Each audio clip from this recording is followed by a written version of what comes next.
Hello, I am putting up another video. This one is another final table. This is the final table of the lock 3500 guarantee. It's one of the smallest tournaments I play every day. It is a $3 rebuy tournament, so it was a total investment of $10 for me. I'm currently in second place with 10 people left at the final table. First is $1,000.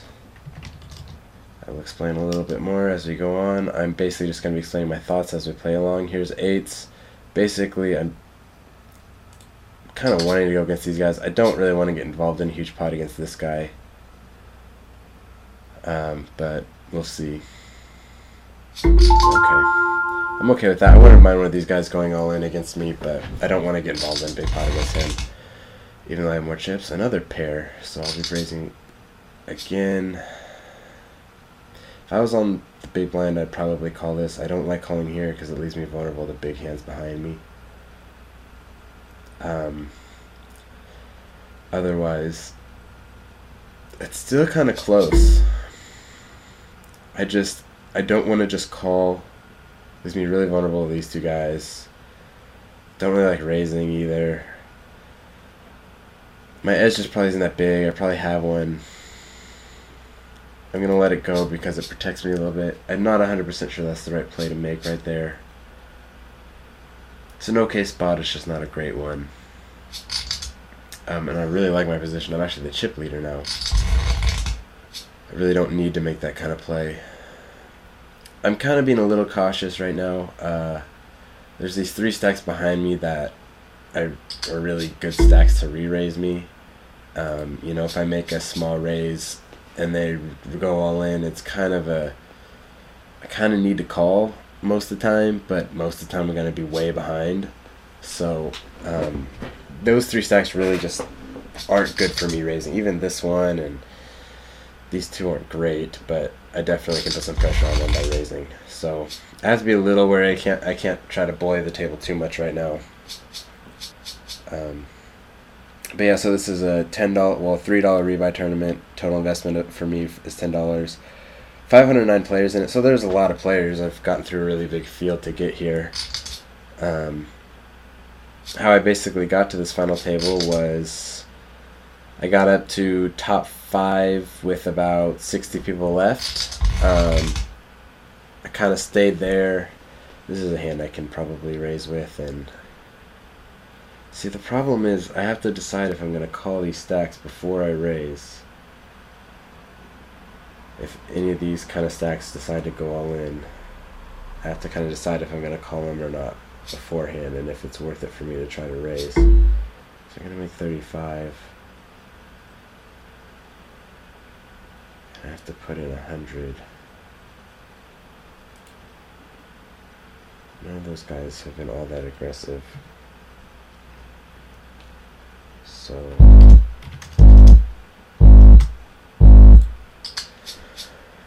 okay. Now if these guys re-raise me, it's a different story.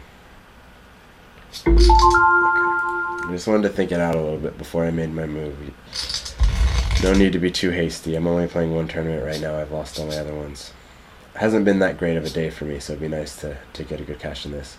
Basically how I got here was I was top 5 with about 60 people left. I kind of rode that until there was about 25 people left, and then I got really card dead and couldn't really make any moves. And well, I didn't ride to top 5. I stayed in the top 5. But then when I got to about 25 players left, I got really card dead. There's really no spots for me to make any moves, and my stack kept shrinking and shrinking and shrinking, and I wasn't really doing anything. Kept trying to, but there was no real spots for me to do much, and I got fairly short, and on the bubble of the money, I was in about 8th. Although everybody's pretty even. I was in about 8th place in chips. And then I got in a coin flip where I had 10s and another guy had ace queen. And I was able to double up there, and that gave me a really big stack because I still had a lot of chips. And I actually got right in the second after I doubled up. And that's where I entered this final table, and then since I've been at this final table, I've gotten a first. and you've seen that. So that's my road here. This is a little bit too much for me to call. My hand's a little bit too weak, and it's a little too much. You know, if it was half of that, I'd definitely call. If my hand was, you know, Queen Jack, I'd probably call. But it's just a little too much, and not quite good enough of a hand. But I mean, his hand doesn't have to be very strong there. I mean, he can just keep folding for a while, so it's not like he's shoving any two there. But you know, he's not forced to shoving. Same with this guy. You know, he can fold for a couple more turns if he wants to, so he has to have some resemblance of a hand. But A7 is probably good enough for him. You know, King 8 might be good enough. Who knows? But there's a lot of hands of shoving that Jack 8 probably beats. You know, he probably 8-7 suited. He's probably shoving. So, you know, I might have had this guy crushed, but overall, I think his range is beating mine by a decent amount. It's a pretty good fold there. This is an interesting spot because I don't really want to risk 100,000 chips to try to take it, but I don't mind just putting in 70 to try to take it down. Well, that changes what I'm doing. So again, I'm just going to be going over my thoughts of the final table. These videos are only going to be 14 minutes long because YouTube won't let me post videos that are longer than 15 minutes yet.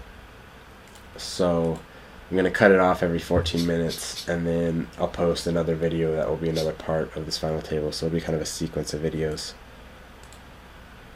I'll show you guys the payouts. Here's the lobby. It'll be kind of small. Hopefully this hand isn't very interesting. If you see here the payouts, first is $1,027. You can't see them, I'll just read them out. And if it is too small, you should probably go to full screen or higher definition, or both. Second is 616, third is 308, fourth is 226, fifth is 184, sixth is 143, seventh is 123, eighth is 102, ninth is 82, 10th is 61. So that's a quick view of the payouts. So I'm really looking to get that $1,000 at top. Again, $1,000 is a very nice cash for me, but this tournament overall is a very small tournament compared to my normal buy-in. Probably, I think it is the smallest tournament I entered today, but it has a lot of players, so the first place prize is still pretty good. So this guy just shoved with King 2. I can't really blame him for that. He was pretty short, and this guy made a very standard call of 10s, and he hit his king. So both guys played it pretty standardly. I didn't see if this guy raised all in or... Oh, man. I think I'm just going to let this go. These stacks worry me too much. They're probably going to go over the top with ace-8 or better easily, so all those hands just crush me. And I don't want to go up against those stacks very much. There is so much in there that it's almost still worth going for it and raising. Maybe I need to reconsider that in the near future, but well, I'm kind of glad I didn't, because that guy just shoved, although I don't know what he would have done if I was in the pot.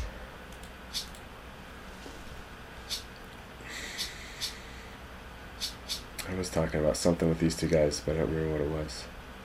Oh, I didn't see if this guy re-raised to go all in, so this guy couldn't come along or not. I'm guessing he did, and that would have been the right play. So this guy's still raising 2.5. He's getting pretty aggressive, it looks like.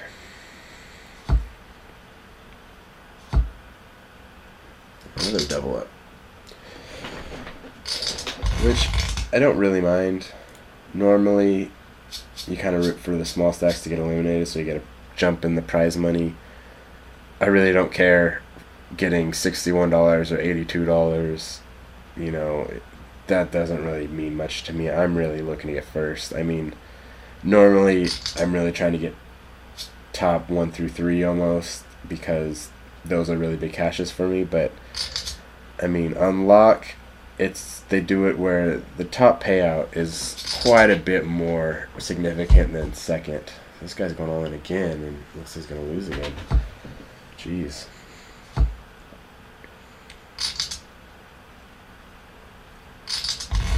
Aggressive play, but you know, it's not a terrible situation to get in. But like I was saying, first place is so much more than second that I'm really playing for first. I mean, second is a lot better than 10th, obviously, but I get as much money getting from 10th to second almost as I do from second to first. I mean, it's $550 jump to second and then a $400 jump to first. And even, I mean, 10th to third is only a $250 jump, and then third to second is a $300 jump. So it is a bigger jump from third to second than it is from 10th to third. So I'm really trying to get those top spots. Sorry I haven't been commenting on these hands. I haven't exactly been paying attention. I've been looking at the payout structure a lot. Something I should probably be doing. Speaking that I'm at a final table, I should see how these people are playing.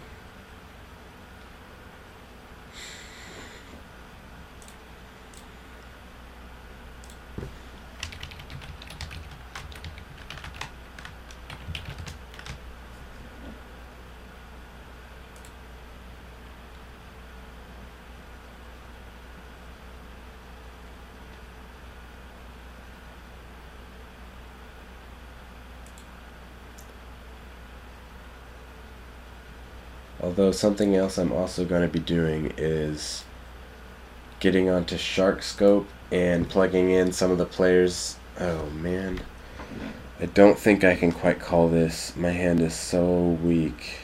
Let's see, 54 to win.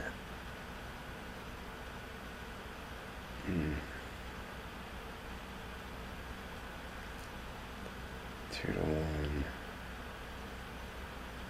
I guess only really an overpair. I don't quite have the odds to call. I think I need to call this anyways. That's exactly what I didn't want to see up against the set too. I think, or a full house. I think the only hand I don't have odds there against is an overpair. Not 100% sure on that. My math isn't the strongest part of my game, but when it's 54 to win 120 or whatever, I feel like you kind of got to call that with any two almost. Even if he has ace-king, I think I have the right odds. Or even, you know, ace-4, I almost have the right odds.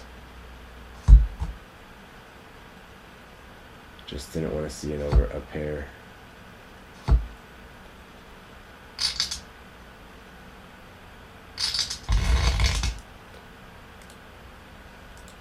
So I'm going to find some of these big stacks like Cody Stafford and maybe Frank Galvin, even though he's been kind of up and down. And the guys who I think I'm going to be going the furthest with, because I get 5 free searches on SharkScope a day to see who, to get their kind of stats for Carbon, or I guess this is Lock Poker, but the merged network overall. And we're going to get our first elimination, and that looks like right before this first video ends. It'll end in 30 seconds.